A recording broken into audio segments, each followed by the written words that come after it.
이 자리 나와 예배하는 우리 모든 성도님들 한 분 한 분이 평생에 예수 그리스도만 자랑하는 귀한 은혜가 있기를 주님의 이름으로 축원합니다. 지난주부터 야고보서 강의를 시작했고요. 야고보서 강의의 첫 번째 이 헤드라인, 포문을 실현 중에 기뻐하라는 내용으로 여러분에게 전달했습니다.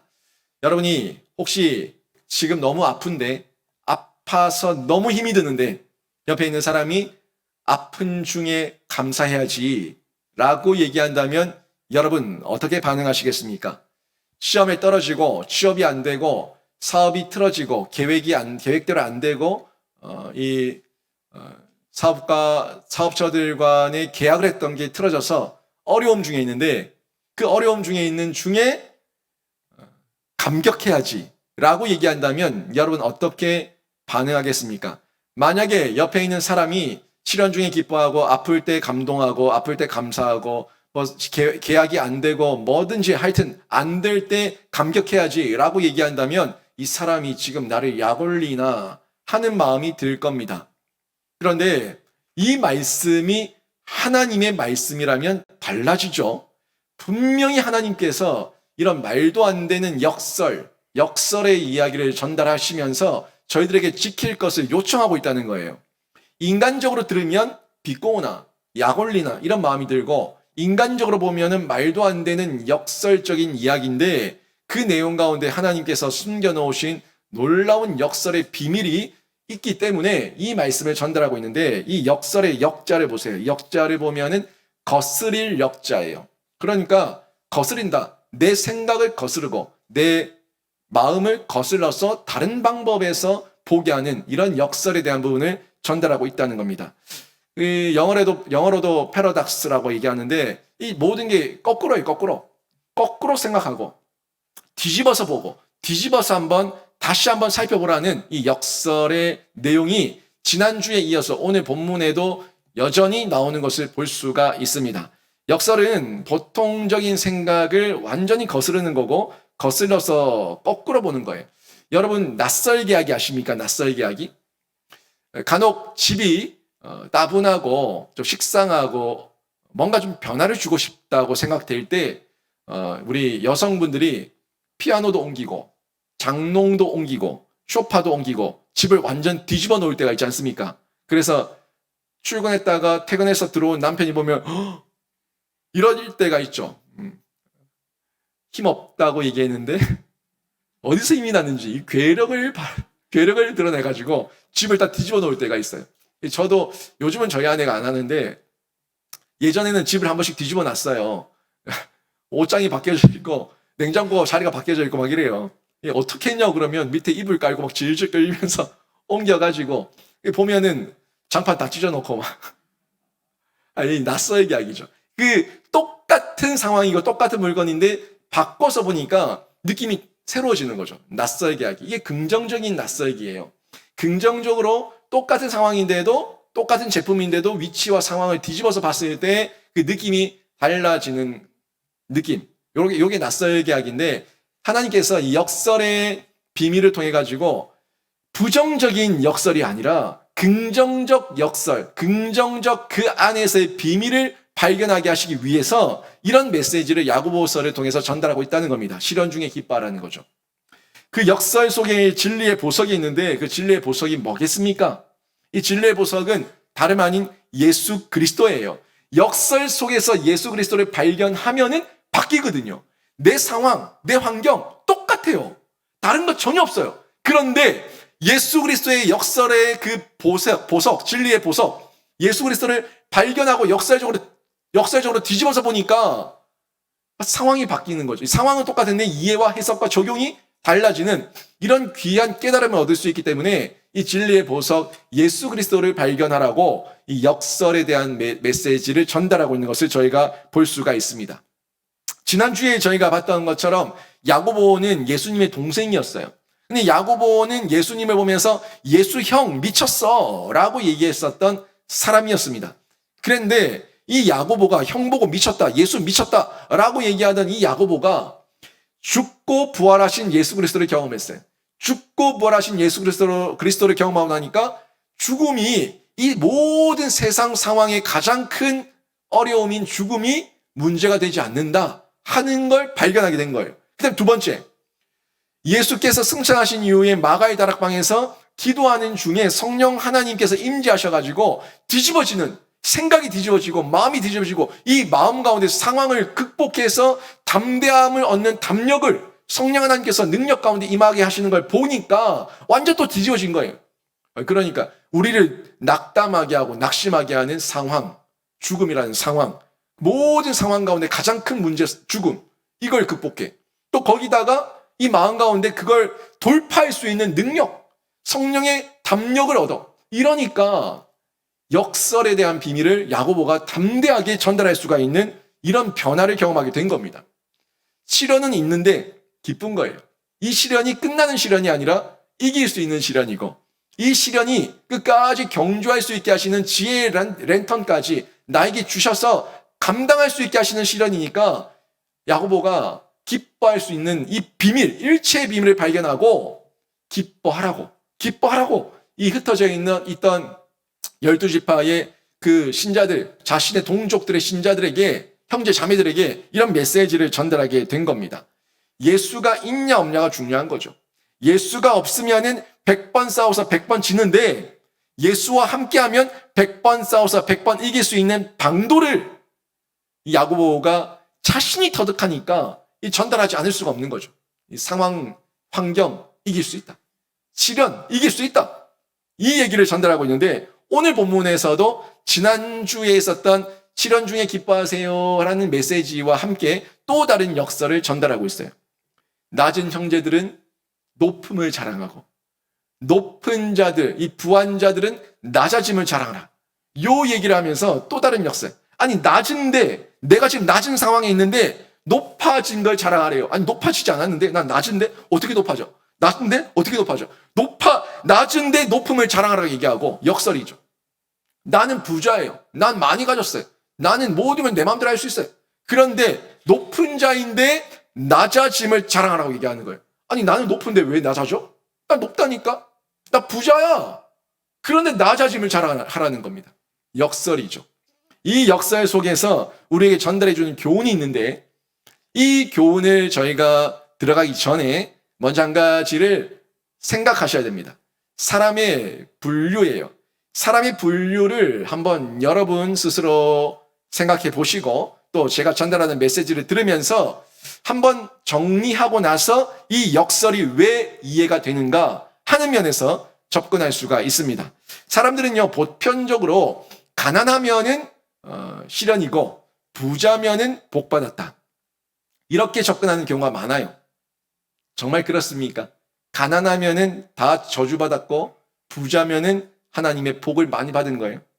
그러면은 저는 저주받은 사람입니까? 복받은 사람입니까? 저는 어떤 사람입니까? 여러분은 어떤 사람이에요? 가난하면 시련이고 부자면 복이라는 말, 요거 좀 달리 생각할 수 있지 않을까요?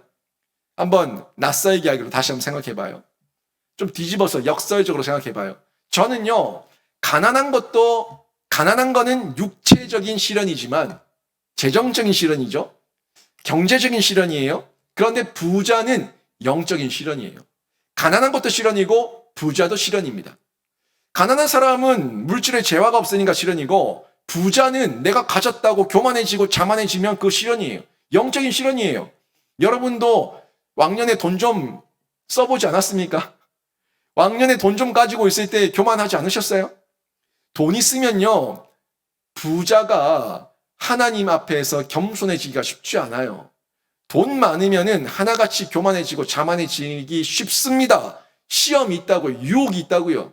여기에 넘어져 버리면 그건 영적 시련이에요.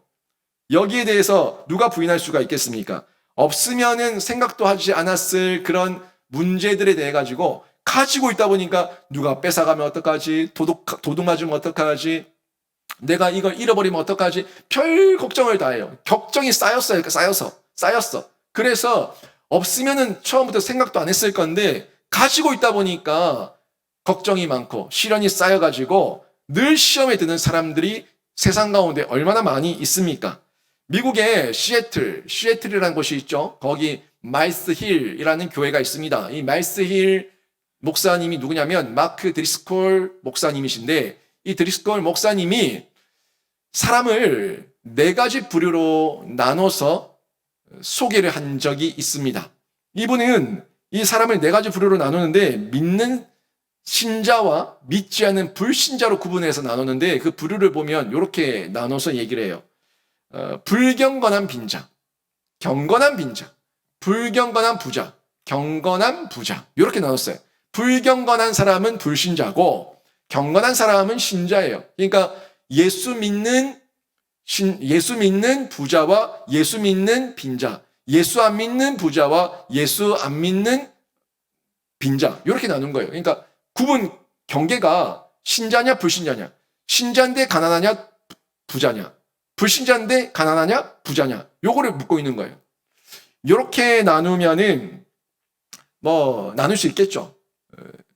근데 요거를 일단 우리는 믿는 사람들이니까, 우리 모두는 저와 여러분 모두가 믿는 사람들이니까 요걸 조금 더 다른 측면에서 한번 나눠볼까요? 불신자는 여기 없잖아요. 그러니까 불신자를 빼고 믿는 사람들, 신자 안에서만 요 부류를 네 가지로 나누게 되면 요거를 성숙과 미성숙이라는 관점, 성숙의 관점에서 재분류를 할 수가 있습니다. 요 분류하면 어떻게 됩니까? 미성숙한 빈자와 성숙한 빈자, 미숙한 부자와 성숙한 부자, 이렇게 나눌 수 있는 거예요. 그러니까 미숙과 성숙이에요. 예수 안에서 하나님 자녀가 됐다는 건 똑같아요. 똑같은데 하나님 자녀됨 안에서 내가 성숙한 사람이냐 미성숙한 사람이냐, 요걸 보라는 거예요. 한국에 수백만의 그리스도인들이 있는데 이 그리스도인들 가운데는 부자가 있잖아요. 또 이 그리스도인들 가운데 가난한 사람이 있지 않습니까? 근데 이 가난함에 대한 모습을 가지고 그냥 그렇게 볼 것이 아니라 미성숙하냐, 신앙 가운데 미성숙하냐 성숙하냐 하는 측면에서 접근을 하게 되면은 다른 측면에서 우리가 이해를 할 수 있다는 거예요. 오늘 이 역설이 풀어지는 거예요. 오늘 이 역설이 어떻게 받아들여지는지 우리가 밝히 보여준다는 거예요. 그냥 외적으로만 돈, 재화, 경제적 이런 면에서만 보지 말고 내가 하나님 안에 있을 때 신자인데 미성숙하냐 성숙하냐는 측면에서 봐야지 오늘 이 내용이 풀어지는데, 그때 희망이 생겨요. 또 희망이 생겨요. 아무리 가난해도 희망이 생기고 아무리 부자라도 하나님 앞에서 희망을 찾으면서 다시금 겸손해질 수가 있는 거예요. 미성숙은 괜찮다고 얘기했죠. 미성숙은 자라가면 되니까 괜찮아요. 지금 5살, 6살, 7살 애들 보면서 저거 인간 안 되겠네 라고 말하는 사람은 없습니다. 왜요? 미성숙한 아이들이거든요. 자라가면 된다고요. 자라가면 돼요. 자라가면 되고 교정받으면 되고 교육받으면 되고 훈련받으면 되기 때문에 그 아이들을 보면서 우리가 판단하지 않습니다. 왜? 미성숙한 과정이기 때문에 성숙한 과정으로 나가면 되는 거예요. 그러니까 여러분이 지금 미성숙한 부자든 미성숙한 빈자든 어떤 면으로든 문제가 되지 않아요.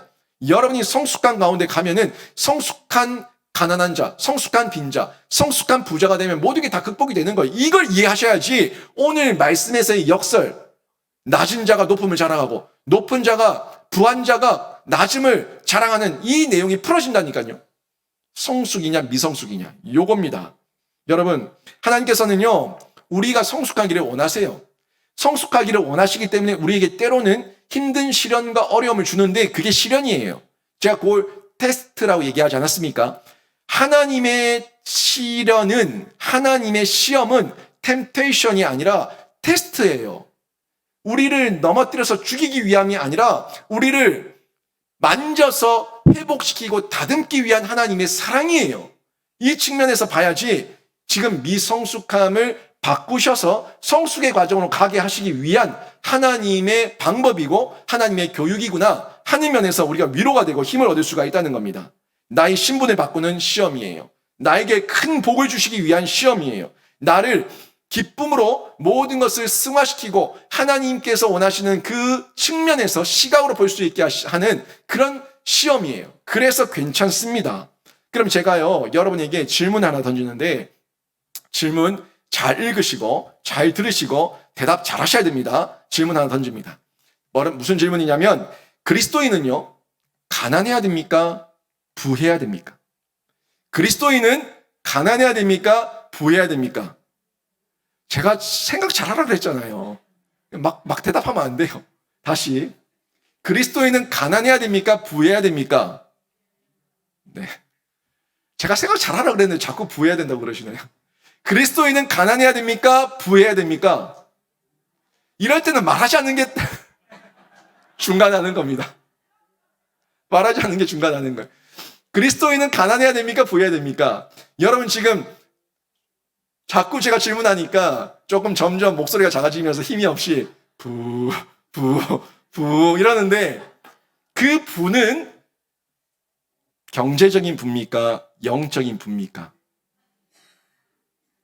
여러분 생각 속에 분명히 많은 사람들은 가난보다는 부자가 좋잖아 라는 생각 가운데 경제적인 측면에서의 부해야 된다는 것을 생각하고 말씀하신 분들이 상당 부분 있을 겁니다. 맞습니다. 그것도 맞아요. 맞는데 부한 거 좋아요. 좋은데 부해서 영향력을 끼치는데 영향력이 선해야 됩니까? 악해야 됩니까? 요거 맞죠. 선해야 돼요. 그런데 사람들이 영적으로 성숙하지 않은 중에 부해지면요. 대부분은 악 영향을 미친다고요. 우리 교회는 그런 분이 없어요. 우리 교회는 그런 분이 없는데 여러분 타 교회에서 신앙생활 해보셨던 분들은 보시거나 들어서 아실 건데 다른 교회들 가면요. 이런 교회에 큰 부자들이 한두 명씩 있는데 이 부자들이 성숙하지 않은 부자들은요. 교회를 쥐락펴락합니다.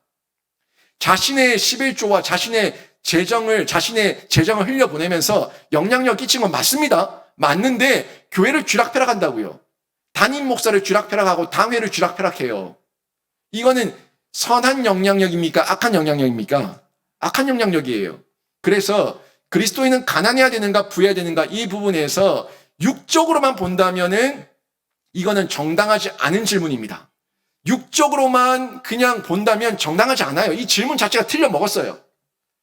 먼저 성숙도를 판단하고 난 다음에 가난해야 되는가 부해야 되는가 이걸 물어야 되는 거예요. 성숙한 다음에 그 다음에 가난해야 됩니까 부해야 됩니까 물으면 부한 게 좋죠. 부하면 좋습니다. 더 선한 영향력을 끼칠 수가 있어요. 그런데 그냥 육적으로 가난해야 됩니까 부해야 됩니까 라고 묻는다면 이건 정당하지 않은 질문이에요. 성숙하지 않은 단계 미성숙 단계에서는 그 부가 악한 영향력이 되어서 다른 사람들을 다치게 하고 교회를 분열시키고 교회를 파괴하는 그런 힘이 될 수 있기 때문에 이거는 옳지 않다는 겁니다. 중요한 건 뭐예요? 선한 능력이 있냐? 이거예요. 오늘 앞부분 찬양에서도 주 선한 능력으로 나를 했죠? 안으시네 했죠? 예.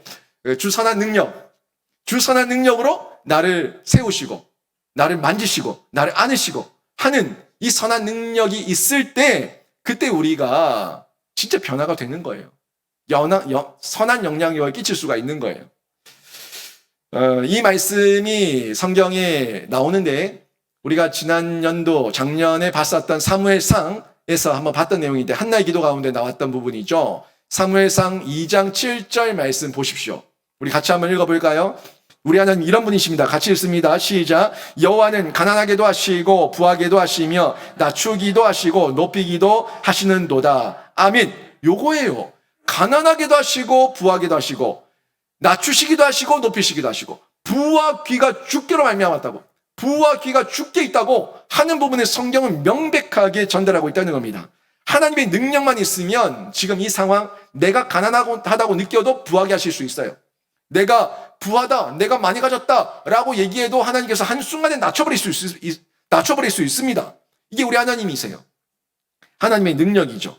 신자가 가져야 될 바른 질문은요, 바로 요거예요. 바른 질문은 딴 게 아니라 신자가 미숙해야 하는가, 성숙해야 하는가, 요거예요. 이 영적이죠. 여러분, 여기서는 자신 있게 대답 한번 해보십시오. 신자가 미숙해야 됩니까? 성숙해야 됩니까? 네, 목소리가 좋았습니다. 예. 성숙해야 됩니다. 신자는 부의 기준으로 판단하면 안 되고 내가 성숙하냐 미성숙하냐 이 부분에서 먼저 판단을 하고 그 다음에 하나님 안에서 선한 능력을 끼칠 수 있는 부를 간구해야 되는 거예요. 여러분 삶 가운데 혹여나 부가 있다가 하나님께서 걷어가신 적이 있다면 여러분 그때 감사해야 되는 거예요. 그 불을 가지고 있다가 더 악한 영향력을 끼쳤다 하면 여러분 죄 짓는 것밖에 더 하겠습니까? 걷어가셨다면 그게 복이에요. 이제 여러분이 구해야 되는 거는 다시 불을 주십시오가 아니라 하나님 제가 먼저 성숙하기를 원합니다. 제가 하나님 앞에 더 연합되고 접속되기를 원합니다. 하는 면에서 여러분이 기도를 하셔야 되는데 요거예요. 성숙과 미성숙의 그 차이는 뭐냐면 예수 그리스도와 내가 얼마만큼 연합되어 있고 접속되어 있는가 이 정도의 차이입니다. 여러분이 예수 그리스도와 연합 접속을 깊이 누리면 누릴수록 여러분 안에 생명의 수액이 공급이 됩니다. 생명의 수액이 공급이 되면 여러분이 맺는 열매는 성령의 열매인 거예요. 왜? 생명의 수액이 들어왔는데 악한 들포도가 맺힐 수가 없습니다. 생명의 수액이 우리에게 들어오면은 생명의 열매, 성령의 열매, 극상품 포도를 맺을 수밖에 없는 거예요. 이거 저희 명백하지 않습니까? 여러분이 영적인 교감을 하고 있습니다. 우리가 미숙하더라도 영적인 교감이 있어요. 영적인 동물이에요, 인간이. 하나님께서 성령을 불어넣으셔서, 생기를 불어넣으셔서 생명이 되게 하셨기 때문에 우리 안엔 영을 보는 안목이 있다고요. 여러분 보시면 우리 교우들 가운데 이분은 영적인 분이다. 이분은 성숙한 분이다. 이분은 미숙한 분이다. 하는 게 느껴지지 않습니까? 느껴져요. 아무리 내가 감추려고 해도 기도하시는 분들, 영적이신 분들, 성숙한 분들은 그 아우라가 드러나게 돼 있고 또 미성숙한 사람들 그리고 연약한 사람들은 그 모습이 드러나게 돼 있습니다. 그래서 제가 여러분에게 늘 얘기하는 게 심력을 강하게 하십시오. 심지를 견고하게 하십시오. 믿음의 사람으로 더욱더 담대하시고 성장하십시오. 성숙하십시오. 라고 얘기하는 게 그런 측면이에요. 이게 내가 하고 싶어도 되는 게 아니라 예수 그리스도와의 연합, 접속의 정도의 차이에 따라 가지고 우리가 성숙함을 드러내기도 하고 미성숙함을 드러내기도 하는데 성숙한 가운데 계속해서 연합과 접속을 이루면은 시련 중에 기뻐할 수가 있는 거예요. 시련 중에라도 포기하지 않고 낙담하지 않고 주저앉지 않고 인내의 경주, 인내의 마라톤을 끝까지 경주하고 완주해내는 거예요. 그리고 그 가운데 또 앞이 안 보일 때, 하나도 안 보일 때, 한 치 앞도 보이지 않을 때 그때 낙담하는 것이 아니라 하나님께 간구하는 거죠. 내 발의 등, 내 길의 빛이 되신 예수 그리스도의 그 말씀, 하나님의 말씀을 나에게 달라고 기도하는 중에 지혜의 랜턴. 이 지혜의 랜턴을 들고 한 걸음 한 걸음 나가는 거예요. 저 앞까지 안 보여요. 저 끝까지 안 보여요. 안 보여도 한 걸음 내딛는 거예요. 한 걸음 내딛었는데 또 한 걸음이 또 보여. 또 가는 거예요. 한 걸음 또 보여. 또 가는 거예요. 보여주시는 대로 한 걸음 한 걸음 바로 한 치 앞을 보여주시는 대로 하나님께서 보여주시는 대로 걸어가는 거예요. 가다 보면은 통과하는 거죠. 가다 보면은 거기서 우리가 완주했다는 감동과 감격을 누릴 수가 있는 거죠. 여러분, 그렇다면 이렇게 성숙한 신자는 뭘 자랑하겠습니까? 자신은 아무것도 없었어요. 자신은 아무것도 없었는데 자신을 통과하게 하시고 이겨내게 하시고 또 살게 하셨던 희망과 소망을 주셨던 그 하나님을 체험하니까 결국에 성숙한 신자가 자랑하는 것은 오직 예수 그리스도 이분밖에 없는 겁니다. 여러분 삶 가운데 여러분 외모 자랑하지 마시고 여러분의 재력 자랑하지 마시고 여러분의 실력 자랑하지 마시고 여러분의 돈 자랑하지 마시고 여러분의 경험 자랑하지 마시고 여러분의 자녀 자랑하지 마시고 여러분이 자랑하는 것은 오직 예수 그리스도가 되기를 주님의 이름으로 축원합니다. 앞전에 예수 그리스도 외에 자랑하는 것 그 모든 게 미성숙함이에요. 돈, 학력, 자녀, 경험, 실력 온갖 세상의 것들 다 자랑하는 게 그게 미성숙함이에요. 그 미성숙함 벗어나셔가지고 여러분이 예수 그리스도를 자랑하고 예수 그리스도 자랑이 여러분의 일상이 되고 여러분 평생의 사명과 소명이 되면은 하나님께서 그 예수를 자랑하라고 여러분에게 부도 주시고 기도 주시고 능력도 주시고 권세도 주셔서 감당하게 하실 줄로 믿습니다. 이게 그리스도인들입니다. 이걸 분명하게 확신하고 있을 때 우리가 낮은 자라도 높음을 자랑하고 높은 자, 부한 자는 스스로 낮아져서 낮음을 자랑하는 이 자세의 역설의 비밀을 발견할 수가 있는 거예요. 그러면 오늘 두 가지 역설을 또 야고보 장로가 전달하고 있는데 그 야고보가 전달하고 있는 그 내용, 첫 번째 내용이 높아짐을 자랑하라고 하지 않습니까? 낮아진 형제, 낮은 형제들아, 낮은 자들아, 낮은 신자들아, 너희가 높음을 자랑하라. 높아짐을 자랑하라. 요 얘기를 하고 있는 거지. 9절 보십시오. 9절 보시니까 낮은 형제는 자기의 높음을 자랑하고, 아멘. 낮은 형제는, 여기서 형제는요, 그 초대교회에 예수 그리스도를 믿고 있었던 신자들입니다. 형제, 자매들이에요. 그 사람들 중에 지금 낮은 사람도 있고 높은 사람도 있는 거예요. 뭐가 있다는 거예요? 신자들 중에 성숙한 사람도 있고 미성숙한 사람도 있다는 거예요. 근데 그 가운데 성숙한 사람들, 그 사람들 가운데 이렇게 부분이 있는데 먼저 낮은 자를 얘기하는 거죠. 낮은 사람들, 너희가 높음을 자랑하라. 그런데 여기서 이 낮다, 높다는 것이 어떤 기준이겠습니까? 누가 낮은 사람, 높은 사람이고 또 누가 무슨 기준으로 이걸 얘기할 수가 있겠습니까? 요걸 이해하기 위해서 제가 앞부분에 그 네 분류의 사람들을 얘기하고 여러분에게 성숙과 미성숙을 얘기한 거예요. 어떤 사람들이겠어요? 성숙한 사람, 미성숙한 사람. 누가 무슨 기준으로 나눌 수 있냐?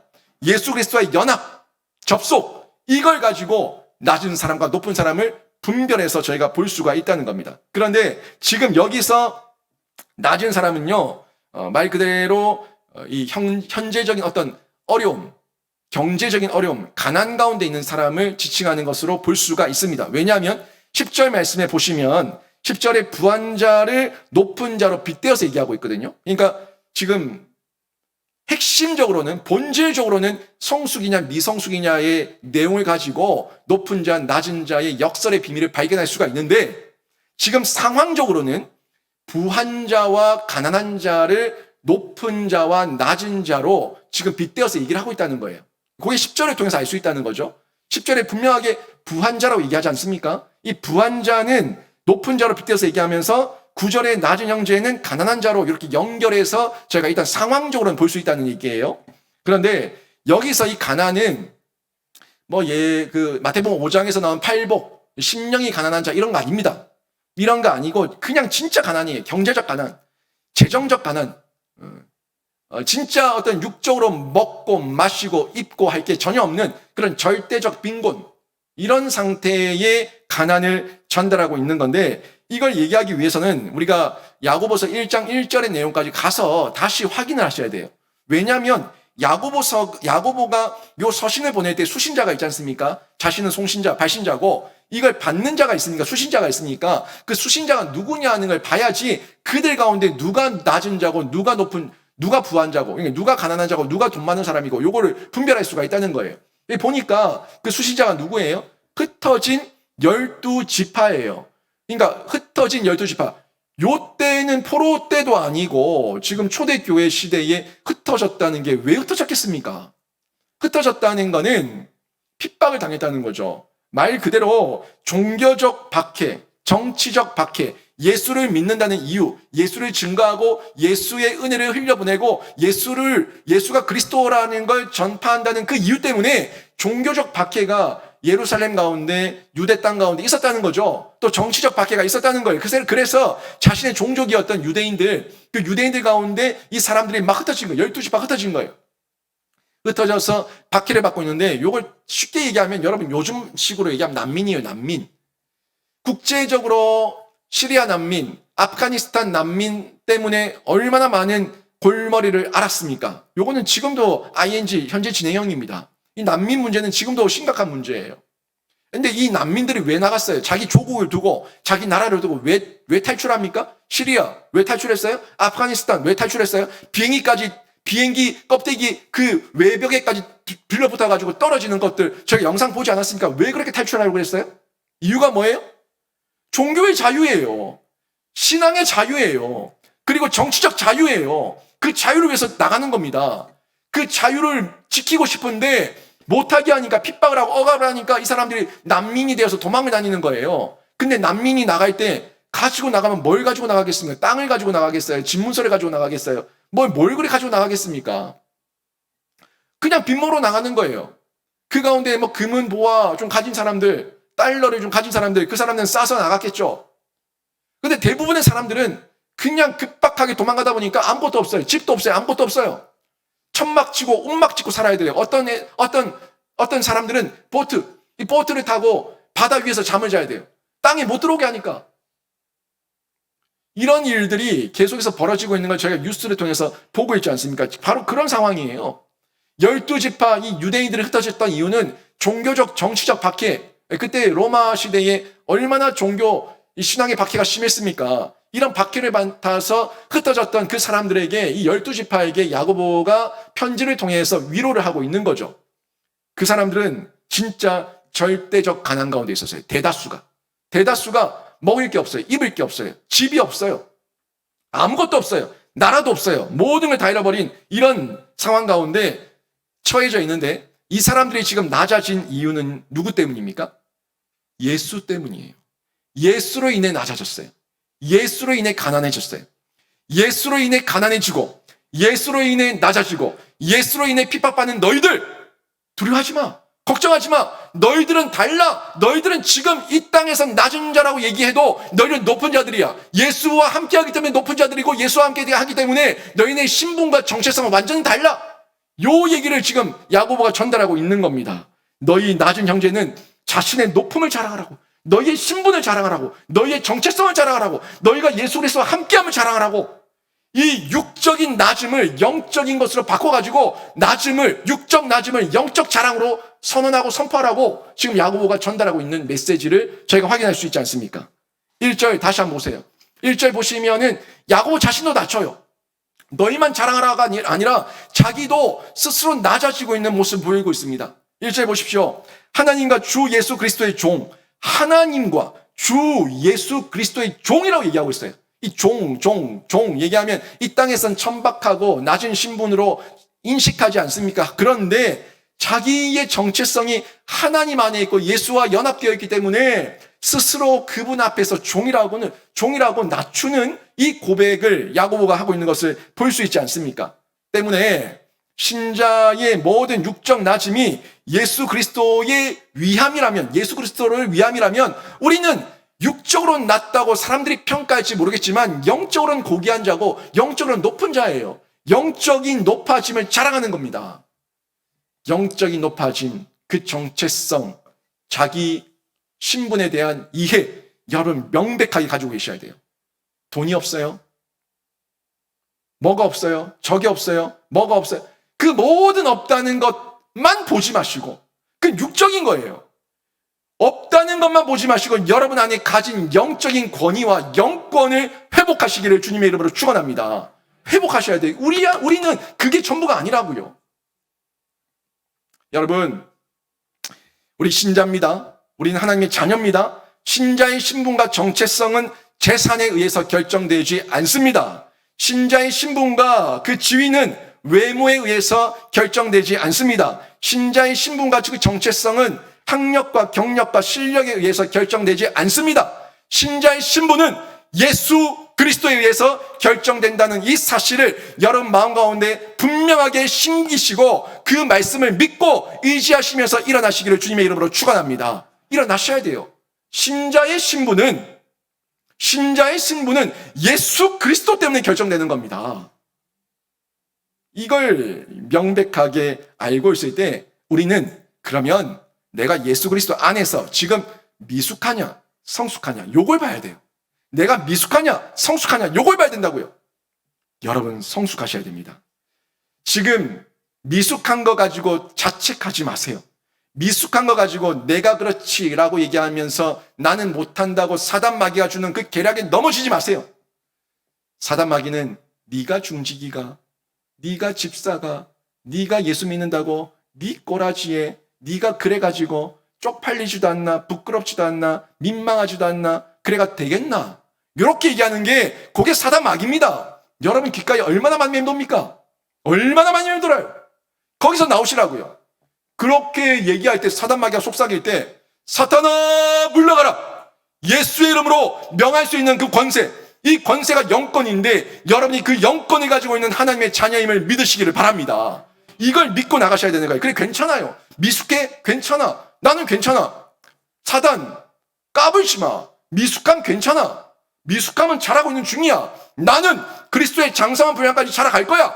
그러니까 괜찮아 라고 얘기하고 일어나셔야 되는 거예요. 나셔야 되는 거예요.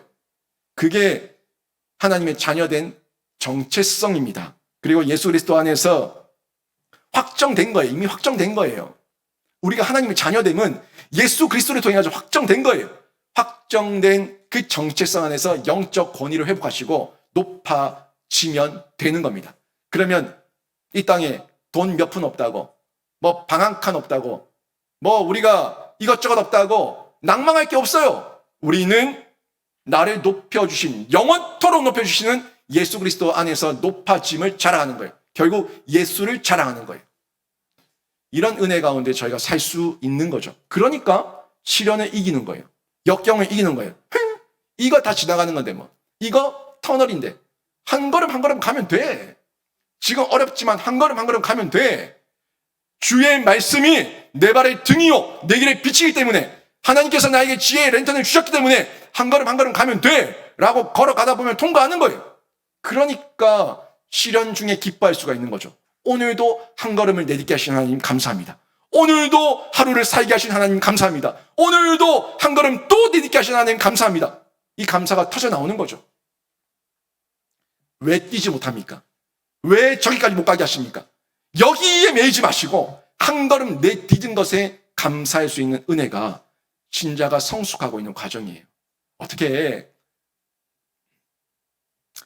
방정식도 못하는 애가 미분 척분을 풀어요? 안 그렇습니까? 여러분, 순서가 있고 순리가 있고 체계가 있어요. 한 걸음 한 걸음 가는 거예요. 욕심 부리지 마시고, 영적 욕심에 빠지지 마시고, 하나님 안에서 순리에 따라서 하나님께 주시는 시련의 그 과정들을 통과하시면서 자라가는 맛을 느끼시라고요. 아이를 낳아놓고 니는 왜 저렇게 못해? 하면서 갓난아기를 때릴 겁니까? 야단칠 거예요? 자라가야죠. 자라갈 수 있는 그 상황이 돼야죠. 마음이 돼야죠. 신앙이 돼야죠. 그리고 승리하는 거예요. 그러니까 낮은 자가 높아짐을 자랑할 수가 있는 겁니다. 또 한 가지 역설을 야고보가 전달하고 있죠. 부한 자들에게 낮아짐을 자랑하라는 거예요. 이건 어떻게 저희가 이해하면 되겠습니까? 10절 보시면 부한 자는 자기의 낮아짐을 자랑하라. 이 말씀 어떤 의미가 있을까요? 제가 또 하나 질문을 드리겠습니다. 여러분, 부한 자는 신자일까요? 아닐까요? 부한 자는 신자일까요? 아닐까요? 신자일 수도 있고 아닐 수도 있고. 지혜가 생겼습니다, 이제. 부한 자는 신자일까요? 아닐까요? 물었는데 여기서는 신자가 맞습니다. 왜냐하면 야고보가 서신을 쓰고 있어요. 서신을 쓰고 있는데 누구에게 쓰고 있어요? 믿음의 형제 자매들에게 쓰고 있어요. 그러니까 낮은 자도 그 믿음의 형제 자매들인데 그 가운데서 상황적으로 봤을 때, 육적으로 봤을 때, 경제적으로 봤을 때 낮은 자도 있고 부한 자도 있는 거죠. 그 사람들 가운데 신자도 있고 불신자도, 신자들이니까 신자들만 대상으로 이 서신을 쓰고 있으니까 다 신자들인 거예요. 제가 아까 아프가니스탄이나 시리아 이런 난민들 얘기를 했는데 그 가운데서 맨몸만 나온 사람도 있을 것이고 또 금은보화를 챙겨 나간 사람도 있을 거 아니에요. 막 이런 부류라 보시면 됩니다. 신앙은 가지고 있는데 성숙하지 못한 상황 가운데서 나가는 중에 나가서 보니까 어려움이 있으니까 자신의 형제 자매들을 돌봐야 되는데 미성숙한 가운데 나갔기 때문에 그들을 돌보지 않는 거예요. 나만, 우리 식구만, 우리만, 이런 고집스러운 죄성이 또 드러나고 있는 거죠. 이런 자들에게 지금 야고보가 권면하고 있는 거예요. 야고보가 신자가 아니었다면 이 서신을 보낼 이유도 없고 예수 그리스도 이름으로 문안할 필요도 없고 이들에게 권면할 이유도 없습니다. 신자이기 때문에 전달하고 있는 거예요. 그러면 높은 사람이 어떻게 자신의 낮아짐을 자랑할 수가 있겠습니까? 한국에 보면은 서울에 명문 대학들이 몇 군데 있는데 여러분 우리가 잘 알고 있는 서울대, 연대, 고대 이 세 학교를 이니셜을 따가지고 SKY라고 해서 스카이라고 부릅니다. 그죠? 이 스카이는 영어 그대로 하늘입니다. 하늘. 다르다. 너희들과 차원이 다르다. 여기는 너희들과 차원이 다른 대학이다 하는 거를 은근히 세상 사람들이 만들어낸 세속어입니다. 세속어. 스카이가 영어 사전 찾아보세요. 스카이를 봤을 때 한국에 있는 서울대, 연대, 고대를 일컫는다. 이렇게 나오지 않습니다. 스카이는 그냥 하늘이에요. 이거는 한국 사람들의 교만과 자만이 만들어낸 세속어입니다. 세속어. 그런데 SYK 이렇게 하지 않고 YSK 하지 않고 SKY 의도적으로 스카이를 딱 맞춰가지고 하늘이라고 만들었어요. 우리가 많이 배웠으니까. 우리는 너희와 다른 하늘이니까. 너희들과 레벨이 다르니까 이 배웠다는 부유함 속에서 교만과 자만에 빠져있는 그들만의 자기 왕국이에요. 그런데 보십시오. 이렇게 자신을 높이려고 스카이라고 얘기하면서 자신들의 신분이 다르다 하는 걸 교만과 자만에 드러내고 있는데 이 사람들이 살아낸 결과와 열매는 어떻습니까? 국회에 있는 분들, 저 청와대에 있는 분들, 정치를 한다는 사람들, 또 경제를 좀 볼 수 있다는 사람들 어때요? 스카이 나왔다고 했는데 성숙하지 않은 미성숙한 사람들, 아니 심지어 이 사람들은 예수가 없는 사람들이 스카이를 나오니까 그 교만과 자만의 그 모습 가운데 열매가 대한민국을 흔들어요. 기업을 흔들어요. 사람들을 괴롭게 해요. 온통 악 영향, 안 좋은 영향만 온통 끼치고 있는 것을 볼 수 있지 않습니까? 결국 이 사람들 모두가 그런 건 아니겠지만, 물론 모두가 그런 건 아닙니다. 스카이 나오셔서 좋은 일 하시고 위대한 일 하시고 큰 일 하시는 분들도 많습니다만 몇몇 일부의 몰상식한 사람들에 의해 가지고 이 사람들이 같이 욕을 먹는 경우들이 많이 있죠. 소위 좀 배웠다는 이 교만한 사람들이, 가졌다는 사람들이, 좋은 대학 나왔다는 사람들이 겉으로는 숨기면서, 겉으로는 포장하고 있으면서 내면으로는 편견을 가지고 있어요. 차별을 가지고 있어요. 사람들을 깔보고 있어요. 국민들을 개돼지로 보고 있어요. 이런 편견과 자만을 가지고 살아내니까 이 사람들은 아무리 높은 데서 높은 게 아니에요. 교만한 거지, 자만한 거지, 못된 거지, 높은 게 아닌 거죠. 어디서 나온 겁니까? 자신의 교만에서 나온 거예요. 자신의 자만에서 나온 거예요. 예수 없는 그들의 죄성에서 나온 거예요. 이거 누가 부인해요? 죄성에서 나온 거. 돈과 재산도 마찬가지입니다. 그래서 세상은요, 돈 많이 가지고 재산 많이 가지면 교만해요. 건방져요. 갑질을 해요. 그냥 막 때리고 돈 던져버리고 돈 던져주고 와버려요. 범죄를 해놓고 돈으로 입막을 마려고 그래요. 돈이면 다 된다. 돈으로 안 되는 게 어딨어? 돈이면 다 되지. 감히 네가 이런 말들, 돈 있는 사람들이 돈질하는 모습 저희가 뉴스를 통해서 얼마나 많이 보고 있습니까? 그런데요, 여러분, 이 사람들이 잊고 있어요. 내가 돈 좀 있다는 게 절대적인 게 아니라 상대적인 거라는 걸 잊고 있어요. 아무리 돈 많은 사람도, 아무리 한국에서 돈 많은 사람도 일론 머스크 앞에 가면은 고개를 못 들어요. 빌 게이츠 앞에 가면 고개를 못 들어요. 여러분, 이게 다 상대적이에요. 절대적인 게 없어요. 내가 부자야 하다가 언제 무너질지 몰라요. 내가 부자야 하다가 언제 떨어질지 몰라요. 이건 절대적인 게 아니라 상대적인 거라는 거죠. 이거를 교만하고 자만하다 보니까 잊어버리고 내가 최고야 라고 말하면서 자신과 가족들이 교만과 자만 가운데 빠져서 허우적대고 있다는 거예요. 여러분, 이 세상에, 이런 세상에서 부한 사람에게 자신의 낮아짐을 자랑하는 것이 뭐가 있겠습니까? 어떻게 자신의 낮아짐을 자랑할 수가 있겠습니까? 부한 사람이 자신의 낮아짐을 자랑할 수 있는 이유는요, 예수 그리스도밖에 없습니다. 부한 사람이 자기가 낮아질 수 있는 이유는 내가 절대적인 게 아니라 상대적인 것이고, 내가 무한한 게 아니라 유한한 것이고, 나의 모든 것들을 주관하시는 부와 귀가 주께로 말미암았다는 거, 이걸 깨닫지 않기 전에는 낮아질 수가 없습니다. 그래서 야고보가 10절과 11절에서 낮아지라고 겸손해지라고 요 말씀을 전달해 주고 있는 거예요. 10절 11절 보십시오. 부한 자는 자기의 낮아짐을 자랑할지니 이는 그가 풀의 꽃과 같이 지나감이라.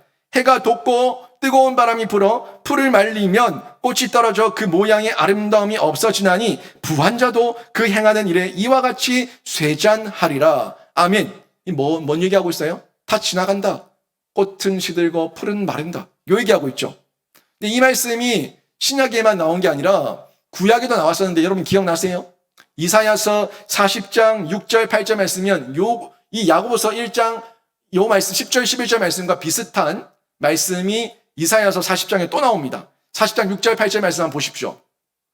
말하는 자의 소리여 외치라. 대답하되 내가 무엇이라 외치리이까 하니 이르되 모든 육체는 풀이요 그의 모든 아름다움은 들의 꽃과 같으니 풀은 마르고 꽃은 시듬은 여호와의 기운이 그 위에 불미라. 이 백성은 실로 풀이로다. 풀은 마르고 꽃은 시드나 우리 하나님의 말씀은 영원히 서리라 하라. 아멘. 여러분 여기서 전달하는 건 뭡니까? 다 지나간다는 거예요.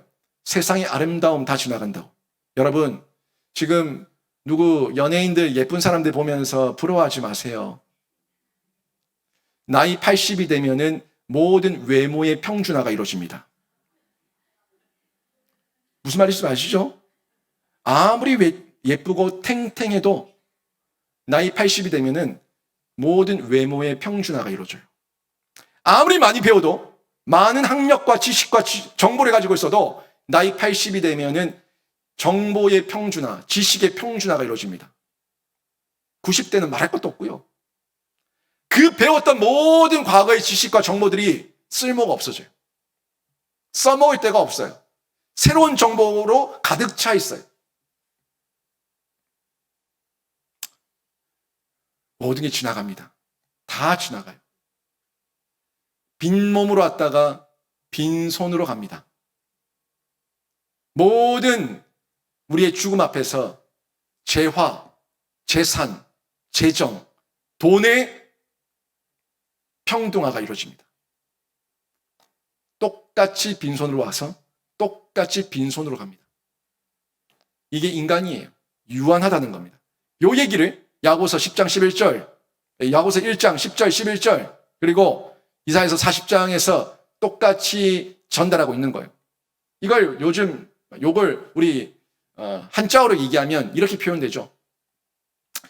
화무 11홍이에요. 화무 11홍. 무슨 말이에요? 아무리 붉은 꽃이라고, 아무리 붉고 아름다운 꽃이라고 해도 10일간은 꽃이 없다. 10일간은 꽃이 없다는 거예요. 다 지나간다는 겁니다. 꽃은 시들고 풀은 마른다는 거예요. 또 권불 10년이 있습니다. 권불 10년. 무슨 말이에요?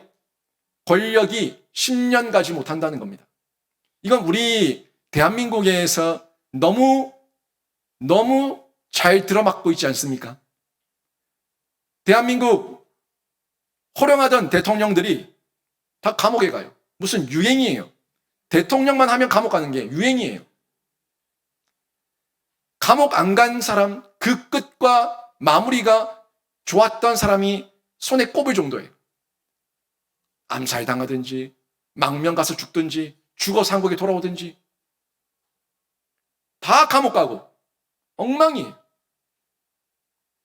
여러분 뭘 얘기하고 있습니까? 현 사회에서 볼 수 있는 그대로의 풍경이 성경 말씀 그대로구나 하는 걸 저희가 확인할 수 있지 않습니까? 인간의 유한함이 기억해야지 겸손해지는 거예요. 돈이면 다 된다? 돈이 안 되는 게 뭐가 있어? 돈이면 다 된다? 안 되는 거 있어요. 왜 안 되는 게 없어요? 안 되는 게 있어요. 언제 느껴요? 자신의 죽음 앞에서 느껴요. 자신의 자녀의 죽음 앞에서 느껴요. 자신의 사랑하는 배우자의 죽음 앞에서 느껴요. 아, 돈이 아무리 많아도 안 되는 게 있구나 하는 걸 느끼는 거예요. 그리고 나서 자신의 호흡이 끊어지는 그때 돈만 보고 살았던 그 사람들은 마지막에 이 말을 하게 될 겁니다. 내가 살아보니 헛되고 헛되며 헛되고 헛되니 모든 것이 헛되도다. 예수 그리스도 없이 세상 바라보고 살았던 그 모든 권력과 꽃과 풀이 이렇게 허무하구나 하는 전도자의 이 고백이 예수 없이 살았던 사람들의 마지막에 입에서 나오는 한 줄의 비명이 될 겁니다. 여러분, 이걸 저희가 너무 많이 잘 알고 있지 않습니까? 그런데 우리는 다르다고요. 그런데 낮은 신자, 아무리 가난한 신자라고 하더라도 우리 안엔 영혼을 가지고 있기 때문에 하나님의 자녀된 정체성과 신분을 가지고 있기 때문에 자랑할 이유가 예수 그리스도 때문에 가득한 거예요. 예수 그리스도를 자랑하는 거예요. 예수 그리스도를 높이는 거예요. 낮은 신자, 아무리 지금 이 땅 가운데 경제적으로 가난 가운데 경제적으로 재정 가운데 어려움 중에 있다고 하더라도 우리가 높음을 자랑할 이유는 예수 그리스도 그분 때문에 명백한 줄로 믿습니다. 이 믿음을 가지고 저희가 살아가는 거 아닙니까? 그리고 그 예수 그리스도 안에서 높은 정체성, 그 하나님, 복음, 교회, 이 은혜와 영광을 계속 드러내는 거죠. 그리고 높은 자가 부한 자가 낮아짐을 자랑하는 이유는 또 뭐가 있어요? 부한 자, 높은 자, 이 사람들이 낮아짐을 자랑하는 이유도 예수 그리스도 안에 있는 거예요. 자기가 가지고 있어서 이거면 다 된다고, 돈이면 된다고, 나는 어차피 예수도 믿고 이것도 가졌고 다 됐다고 미성숙한 가운데 그렇게 보고 있다가 이게 아니구나, 모든 게 지나가는 거구나, 모든 것이 꽃은 시들고 풀은 마르구나 하는 걸 발견하게 되니까 그때 자랑할 이유가 돈이 아니라, 이 재정이 아니라, 이 어떤 재화가 아니라 예수 그리스도 때문에 내가 낮아져야지 예수 그리스도께서 다시 높여주시는구나 하는 걸 발견하게 되니까 예수 그리스도를 자랑하게 되는 거예요. 그러니까 모든 낮은 자의 높음도, 부한 자의 높은 자의 낮음도, 이 모든 것들이 예수 그리스도와 연결되고 있는 이 역설의 비밀을 야고보가 전달하고 있다는 거죠. 여러분, 오늘 말씀 어떻게 들으셨습니까? 시련 중에 기뻐하라는 지난주의 말씀에 이어서 낮은 자가 높음을 자랑하고 부한 자가, 부자가 낮아짐을 자랑하라는 계속된 역설의 메시지인데, 이거 우리가 행동으로 하는 거 쉽지 않습니다. 예, 압니다. 우리가 인간의 육체를 입고 있어서 유혹이 끊임없이 있고 미성숙한 가운데 있기 때문에 쉽지 않다는 걸 압니다. 그래서 제가 말씀드린 거예요. 여러분의 상황을 점검하시는데 이 신자임을 확실히 믿는데 유혹이 오고 미혹이 올 때 이거는 미성숙한 문제라는 것을 기억하시고 여러분이 말씀 앞에 더 뛰어드셔야 되고 더 기도의 자리에 나오셔야 되고 더 하나님을 부르셔야 되고 더 예수와 접속돼야 되는 거예요.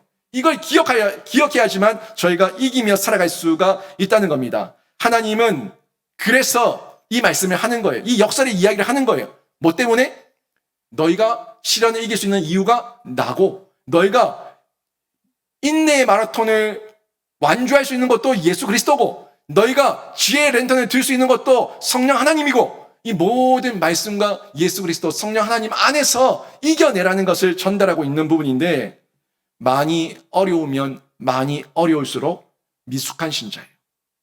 요걸 기억하시면 됩니다. 목사님, 전 너무 힘들어요. 목사님, 죽겠어요. 목사님, 미치겠어요. 예, 알아요. 아는데 그 힘들어요, 미치겠어요, 어려워요. 그거를 제가 해줄 수 있는 게 아니에요. 제가 해줄 수 있는 거는 여러분에게 말씀을 가르쳐 줄 수 있는 거고, 예수의 은혜를, 제가 받은 은혜를 흘려보내는 건데, 진짜는 여러분이 예수를 만나셔가지고 여러분이 성숙하셔야 된다니까요. 아무리 사람들한테 미치겠다고 죽겠다고 얘기해도 해결 안 됩니다. 여러분이 성숙해지면은 바울같이 돼요. 바울과 같이 가난도 풍부도 모든 일체의 비결을 배워가지고 하나님 안에서 자족하는 은혜를 누리게 되는 겁니다. 예수의 은혜 아래 있을 때 자족하는, 만족하는, 기뻐하는, 범사에 감사하는 이 모습을 누릴 수가 있는데, 여러분 거기로 가셔야 돼요. 거기로 가셔서 여러분이 살아내셔야 되는 겁니다. 예수 안에서 살아내실 때 여러분이 바울과 같이 이 고백을 하실 수가 있는데, 빌립보서 4장 13절 말씀 우리 같이 한번 믿음으로 고백합니다. 시작. 내게 능력 주시는 자 안에서 내가 모든 것을 할 수 있느니라. 아멘. 이런 신자 되시기를 바랍니다. 모든 것을 예수의 은혜 아래서 감당할 수 있습니다 하는 신자 되시기를 바라는데, 오늘 말씀 정리하면 역설의 비밀 발견하십시오. 역설 속에 숨겨져 있는 그 진리의 보석 누구라고요? 예수 그리스도입니다. 가난한 상황에 여러분 성장하셔야 되는데, 가난한 상황 가운데 여러분이 성장할 수 있는 이 은혜를 하나님께서 허락하셨어요. 가난 가운데 이 육체의 상황을 넘어서서 하나님의 영적 시각으로 바라보면, 통과하면 성장하는 거예요. 부유한 환경 가운데 교만하지 않고 자만하지 않는 거 예수 그리스도입니다. 예수 그리스도를 만나면 그 안에서 겸손해지게 되는 겁니다. 이때 가난한 자가 자기를 비관하지도 않고, 부한 자가 교만하고 자만하지도 않고 어떻게 합니까? 모든 면에서 하나님을 자랑하고 예수 그리스도를 자랑하고 복음을 자랑하고 성령을 자랑하고 교회를 자랑하게 되는데, 여러분의 자랑이 이 모든 영적인 면에서 예수 그리스도를 통해 가지고 정리되는 그런 귀한 한 해가 되시고 여러분의 평생이 되시기를 주님의 이름으로 축원합니다. 아멘.